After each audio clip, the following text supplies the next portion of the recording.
សាយភ្នែកតែងតែសម្លឹងទៅកាន់រូបគេពីចម្ងាយ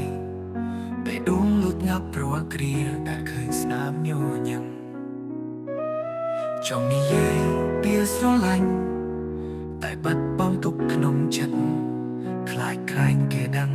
ខ្លាចបាត់បង់ឱកាសលួចស្រឡាញ់គេមិនឯងឈឺចាប់តែមិនឯងមើលគេមានក្តីសុខបាយនឹងផ្សេងបេះដូងរហើយ ចង់ខ្លាយជាមនុស្សពិសេសក្នុងបេះដូងគេតែក៏គិនត្រឹមជាស្រមោលតាមពីក្រោយគេប៉ុណ្ណោះរាល់រាត្រីយល់សពឃើញមុខគេញឹមស្រស់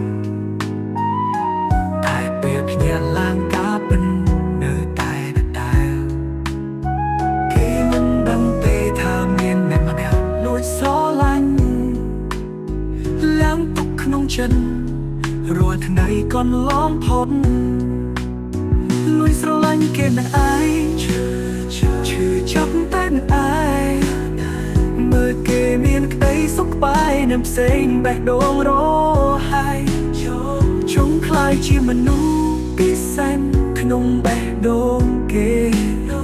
តែក៏មិនធំជាស្រមោលតាមពីក្រោយគេប៉ុណ្ណោះប្រហែលជាវាសនាចាំមកឲ្យចង់ស្រឡាញ់គេតែមិនអាចខ្លាយជាម្ចាស់បេះដូងទោះជាឈឺចាប់ទោះជាត្រូវលះបង់ក៏នៅតែបន់ស្រឡាញ់ដោយគ្មានសង្ឃឹមលួចស្រឡាញ់គេមិនឯងឈឺចាប់តែមិនឯងមើលគេមានក្តីសុខបាយនឹងផ្សេងបេះដូងរហើយចង់ខ្លាយជាមនុស្សពិសេសក្នុងបេះដូងគេតែក៏មិនត្រឹមជាស្រមោលតាមពីក្រោយគេប៉ុណ្ណោះហើយជាវាសនាចាំមកបើខ្ញុំស្រឡាញ់គេតែមិនអាចខ្លាយជាម្ចាស់បេះដូងទោះជាឈឺចាប់ទោះជាត្រូវលះបង់ក៏នៅតែបន់ស្រឡាញ់ដោយគ្មានសង្ឃឹម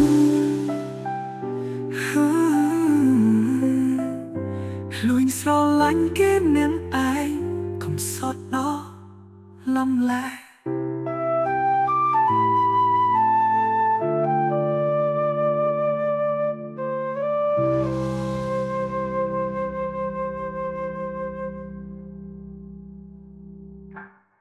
ថ្ងៃណាមួយទៅ